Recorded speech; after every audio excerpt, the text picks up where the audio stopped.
Study seed. आज हम class 10th civics chapter 1 का टॉपिक 2 पढ़ेंगे, दैट इज मेजॉरिटेरियनिज्म इन श्रीलंका। हमने बेल्जियम और श्रीलंका दोनों का केस देखा था, दोनों में कैसे पावर शेयर की गई। श्रीलंका के केस में तो पावर शेयर ही नहीं की गई थी। बेल्जियम में जब हमने पावर शेयर करी डिफरेंट कम्युनिटीज के बीच में, हमने लोकल गवर्नमेंट जो है उसके जगह हमने कम्युनिटी गवर्नमेंट बनाई, जहां पे सभी कम्युनिटी वाले मेंबर्स को राइट्स दिए गए कि वो अपनी कम्युनिटी, अपनी सोसाइटी के लिए खुद रूल्स बना सकते हैं, उनके लिए डिसीजंस ले सकते हैं, वो अपनी कम्युनिटी को रिप्रेजेंट कर सकते हैं गवर्नमेंट बना करके। तो हमने बेल्जियम में क्या किया है, सभी ग्रुप्स के बीच में पावर शेयर करी थी अच्छे से, और वहां पे क्या हुआ, सब कुछ पीसफुली चल रहा था। हमें वहां पे पॉलिटिकल स्टेबिलिटी देखने को मिली बेल्जियम में। और वहीं हमने श्रीलंका में जो मेजॉरिटी में पीपल हैं, जो सिन्हलीज थे, उन्हीं लोगों को सारे राइट्स दिए, उन्हीं के फेवर में सारे डिसीजंस लिए, हमने पॉलिसीज, लॉ जो भी बनाया वो सब हमने सिन्हलीज के फेवर में बनाया, और तमिल्स जो माइनॉरिटी में थे उन्हें निगलेक्ट कर दिया। अब जब हमने तमिल्स को, उनके रिलीजन को, उनके कल्चर को हमने निगलेक्ट कर दिया, तो उसकी वजह से काफी सारी प्रॉब्लम्स राइज हुई, सिविल वॉर भी हुई श्रीलंका में। उसके बारे में हमने पिछले वीडियो में देखा था। अब हम श्रीलंका में ही ये जो मेजॉरिटेरियनिज्म को फॉलो किया जा रहा था, यानी मेजॉरिटी ऑफ द पीपल के बारे में जो सोचा जा रहा था, उनके फेवर में डिसीजंस लिए जा रहे थे, उससे क्या सब इम्पैक्ट पड़ा उसके बारे में और इन डिटेल हम आज के वीडियो में डिस्कस करेंगे। Majoritarianism is a belief that the majority community should rule the country by ignoring the interests of minority.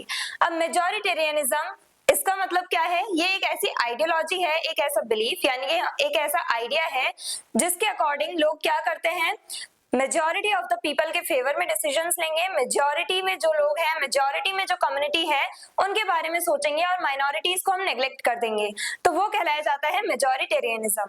In such a system decisions are taken only in favour of the majority. अब जहां पे majoritarianism को follow किया जा रहा है, जैसे श्रीलंका, यहाँ पे हमने मेजॉरिटेरियनिज्म को फॉलो किया और हमने क्या किया, माइनॉरिटीज के जितने भी राइट्स हैं हमने उन्हें नेग्लेक्ट कर दिया, और जो मेजॉरिटी में पीपल है, जो सिन्हलीज है, उन्हीं के फेवर में हमने सारे डिसीजंस लिए, उनके कल्चर, रिलीजन को हमने प्रेफरेंस दी, उनकी लैंग्वेज को हमने ऑफिशियल लैंग्वेज बना दिया, और हमने तमिल्स को टोटली नेग्लेक्ट कर दिया। कंप्लीटली हमने तमिल्स को इग्नोर कर दिया, उनके कल्चर को इग्नोर कर दिया, जिसकी वजह से तमिल्स जो थे वो डिसअपॉइंटेड थे अपनी गवर्नमेंट से। तो ऐसे सिस्टम में जहां पे मेजॉरिटेरियनिज्म को फॉलो किया जा रहा है, ऐसे सिस्टम में हम मेजॉरिटी ऑफ द पीपल के बारे में सोचते हैं और माइनॉरिटीज को टोटली नेग्लेक्ट कर देते हैं। Steps taken by Sri Lankan government. अब श्रीलंकन गवर्नमेंट ने कौन कौन से पॉलिसीज बनाई थी और कैसे उन्होंने स्टेप्स लिए, जिसकी वजह से श्रीलंका में सिविल वॉर हुई। After independence in 1948, the government adopted majoritarian policies. अब इंडिया को इंडिपेंडेंस कब मिली, 1947 में, और अगले ही साल नेक्स्ट ईयर 1948 में श्रीलंका आजाद हुआ, श्रीलंका को भी इंडिपेंडेंस मिल गई। श्रीलंका भी ब्रिटिश कॉलोनी ही था, श्रीलंका पे भी ब्रिटिशर्स ही रूल कर रहे थे, जैसे कि इंडिया भी ब्रिटिश कॉलोनियल रूल के अंडर में था, उसी टाइप से श्रीलंका पे भी ब्रिटिशर्स का ही रूल था। अब श्रीलंका 1948 में इंडिपेंडेंट हुआ, यानी कि एक अलग इंडिपेंडेंट कंट्री बना, श्रीलंका आजाद हुआ, ब्रिटिश रूल से आजाद हुआ, और उसके बाद उसने मेजॉरिटेरियन पॉलिसीज को अपनाया, यानी कि मेजॉरिटेरियनिज्म पे उन्होंने ज्यादा फोकस किया। जो मेजॉरिटी में पीपल थे, जो सिन्हलीज थे, सिन्हाला लैंग्वेज है, तो सिन्हलीज स्पीकर्स जो थे, जो सिन्हलीज पीपल थे, उनके फेवर में सारे डिसीजंस लिए गए, उनके फेवर में सारी पॉलिसीज बनाई गई। तो श्रीलंका में हमने मेजॉरिटेरियनिज्म को फॉलो किया, उसी के अकॉर्डिंग पॉलिसीज बनाई। जैसे सिन्हाला ओनली एक्ट 1956 में पास किया गया, जिसके अकॉर्डिंग सिन्हाला लैंग्वेज जो है उसे ऑफिशियल लैंग्वेज बना दिया गया श्रीलंका की। Preference to Sinhalese in government jobs and education. अब जो सिन्हलीज स्पीकर्स थे, जो सिन्हलीज पॉपुलेशन थी, उन लोगों को इजीली जॉब्स मिल जाया करती थी, गवर्नमेंट जॉब्स मिल जाया करती थी। गवर्नमेंट इंस्टीट्यूशंस जो थे वहां पे ज्यादातर हमें सिन्हलीज स्पीकर्स देखने को मिल रहे थे। हमने सिन्हलीज पीपल को ही आसानी से ये सारी जॉब्स लेने दिए, और तमिल्स जो है उन्हें नेग्लेक्ट कर दिया जाता था।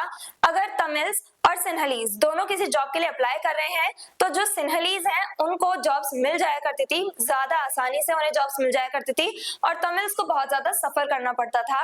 तमिल्स को पूरा नेग्लेक्ट कर दिया गया था, यानी कि उनको छोड़ करके जो सिन्हलीज हैं उन पे ज्यादा फोकस किया जा रहा था। सिन्हलीज पॉपुलेशन जो है उन्हीं को सारे जो राइट्स हैं, सारे प्रिविलेजेस जो हैं वो दिए जा रहे थे सिन्हलीज को। तो सिन्हलीज लोग जो थे उन लोगों को गवर्नमेंट जॉब्स आसानी से मिल जाया करती थी, और सभी एजुकेशनल इंस्टीट्यूशंस में उन लोगों को इजीली एडमिशन मिल जाया करता था, और जो तमिल्स थे उन्हें ना गवर्नमेंट जॉब्स मिल पा रही थी आसानी से और ना ही वो गवर्नमेंट स्कूल्स में कॉलेजेस में एडमिशन ले पा रहे थे। Constitution gave special protection to Buddhism. अब कॉन्स्टिट्यूशन में यानी श्रीलंका का जो कॉन्स्टिट्यूशन है, जो संविधान है, उसमें बुद्धिज्म को प्रोटेक्शन दी गई है। बुद्धिज्म जो है वो मेजर रिलीजन है सिन्हलीज का। सिन्हलीज पॉपुलेशन जो है उनमें से ज्यादातर जो लोग हैं वो बुद्धिस्ट हैं, बुद्धिज्म को फॉलो करते हैं। तो सिन्हलीज का जो रिलीजन है, सिन्हलीज का जो धर्म है बुद्धिज्म, उसे प्रोटेक्शन दी गई, यानी उसे एक स्पेशल स्टेटस दिया गया। सिन्हलीज को अगेन हम यहाँ पे आगे रख रहे हैं, तमिल्स को हम लोगों ने नेग्लेक्ट कर दिया है। उनका जो रिलीजन है तमिल्स का, mostly Tamils Hindus and Muslims ही थे, तो उन्हें हमने नेग्लेक्ट कर दिया, उनके रिलीजन को हमने इग्नोर कर दिया। और इसकी वजह से तमिल्स जो है वो डिसअपॉइंटेड थे और तमिल्स ने अपनी डिमांड्स रखनी शुरू करी।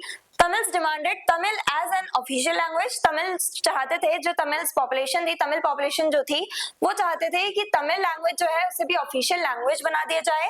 रीजनल ऑटोनॉमी, यानी कि इन्होंने, ये जो तमिल पीपल थे, उन्होंने रीजनल ऑटोनॉमी यानी कि इन्होंने अपने लिए एक अलग देश की डिमांड रख दी थी। जैसे कि इंडिया में क्या हुआ, इंडिया में 1947 में हम लोग आजाद हुए, लेकिन साथ ही साथ हम लोगों को पार्टीशन भी देखने को मिला। इंडिया जो है उसका पार्टीशन हुआ, पाकिस्तान बनाया गया, ईस्ट पाकिस्तान और वेस्ट पाकिस्तान। अब ईस्ट पाकिस्तान को हम बांग्लादेश के नाम से जानते हैं, लेकिन उस टाइम पे हम उसे वेस्ट पाकिस्तान और ईस्ट पाकिस्तान ये कहा करते थे। तो वेस्ट पाकिस्तान जो आज प्रेजेंट डे में पाकिस्तान है और ईस्ट पाकिस्तान जो प्रेजेंट टाइम में बांग्लादेश है, इन दोनों देशों को बनाया गया, इन दोनों को डिवाइड कर दिया गया इंडिया से रिलीजन के बेसिस पे, क्योंकि माइनॉरिटीज में थे, मुस्लिम्स माइनॉरिटीज में थे और मुस्लिम्स को लगा कि शायद अगर इंडिया आजाद हो गया तो हमारे राइट्स को नेग्लेक्ट कर दिया जाएगा। तो उसकी वजह से जो माइनॉरिटीज थी यानी कि जो मुस्लिम पॉपुलेशन थी, उन्होंने एक अलग राष्ट्र यानी कि एक अलग नेशन, एक अलग कंट्री की डिमांड रखी और उसके बाद वेस्ट पाकिस्तान और ईस्ट पाकिस्तान बना। वैसे ही तमिल्स को जब लगा कि हमें ऑटोनॉमी नहीं दी जा रही है, हमें पावर नहीं दी जा रही है, हमारे कल्चर को, हमारे रिलीजन को नेग्लेक्ट कर दिया जा रहा है, तो तमिल्स ने भी रीजनल ऑटोनॉमी मांगी। उन्होंने भी अपने लिए एक अलग देश की डिमांड रखी। मोस्टली जो नॉर्दर्न और ईस्टर्न श्रीलंका वाला पार्ट है उसको एज अ नेशन मांग लिया तमिल्स ने, अपना नेशन बनाने की उन्होंने डिमांड रखी।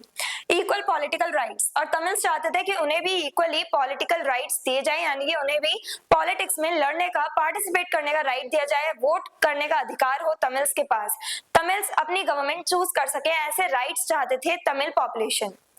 कॉन्सिक्वेंसेस, अब मेजोरिटेरियनिज्म जो फॉलो हो रहा है श्रीलंका में, तो उसके क्या कॉन्सिक्वेंसेस, क्या आउटकम्स निकले। वायलेंट कॉन्फ्लिक्ट्स, हमने देखा बहुत ज्यादा कॉन्फ्लिक्ट्स हुए थे, हमने पिछले भी वीडियो में डिस्कस किया था। पहले पीसफुली जो तमिल्स हैं वो प्रोटेस्ट कर रहे थे, लेकिन बाद में जब पीसफुल प्रोटेस्ट के साथ कुछ नहीं हुआ, उनके डिमांड्स को नेग्लेक्ट कर दिया गया, साथ ही साथ सिन्हलीज ने उनकी वॉइस को दबाने की कोशिश करी, उन्हें ऑप्रेस करने की कोशिश करी, तो जो तमिल्स थे उन्होंने वायलेंटली प्रोटेस्ट करने शुरू किए। सिविल वॉर हुई थी, यानी कि जो तमिल्स हैं और सिन्हलीज हैं वो लड़ बैठे थे एक ही कंट्री में। जब अलग अलग ग्रुप्स, अलग अलग कम्युनिटीज के पीपल लड़ते हैं तो वो सिविल वॉर कहलाई जाती है। लॉस ऑफ लाइव्स, अब इस वॉर में काफी सारे लोगों की डेथ हुई। इकोनॉमिक डैमेज, यानी कि इकोनॉमिक डाउनफॉल हुआ, इस टाइम पे इकोनॉमी भी गिरने लगी श्रीलंका की। पॉलिटिकल इंस्टेबिलिटी, अब पॉलिटिकल इंस्टेबिलिटी हमें देखने को मिली, यानी कि पॉलिटिकल सिस्टम अब डिसबैलेंस हो चुका था, सही से सारी चीजें बैलेंस नहीं कर पा रहे थे, पॉलिटिकल सिस्टम एक बैलेंस में नहीं चल पा रहा था, इंस्टेबिलिटी देखने को मिली, सही से लॉज पॉलिसीज नहीं बना पा रहे थे। देश में ही इतनी प्रॉब्लम्स हैं, लॉज पॉलिसीज बनाना दूर की बात, ये जो सिविल वॉर है उसे रोकना बहुत बड़ा एक चैलेंज बन गया था श्रीलंकन गवर्नमेंट के लिए। तो काफी ज्यादा नेगेटिव हमें कॉन्सिक्वेंसेस देखने को मिले मेजॉरिटेरियनिज्म के। श्रीलंका में मेजॉरिटेरियनिज्म को हमने फॉलो किया, हमने नहीं, श्रीलंकन गवर्नमेंट ने मेजॉरिटेरियन पॉलिसीज बनाई, जिनमें से पहला है सिन्हाला ओनली एक्ट, जिसमें सिन्हाला लैंग्वेज जो है उसे ऑफिशियल लैंग्वेज बना दिया गया और तमिल्स को नेग्लेक्ट कर दिया गया। सिन्हलीज लोगों को गवर्नमेंट जॉब्स मिल जाया करती थी, सभी एजुकेशनल इंस्टीट्यूशंस में एडमिशन मिल जा रहा है, स्कूल्स कॉलेजेस में, और वहीं पे तमिल्स को इजीली ये सारे एडमिशन या जॉब्स नहीं मिल पा रही हैं।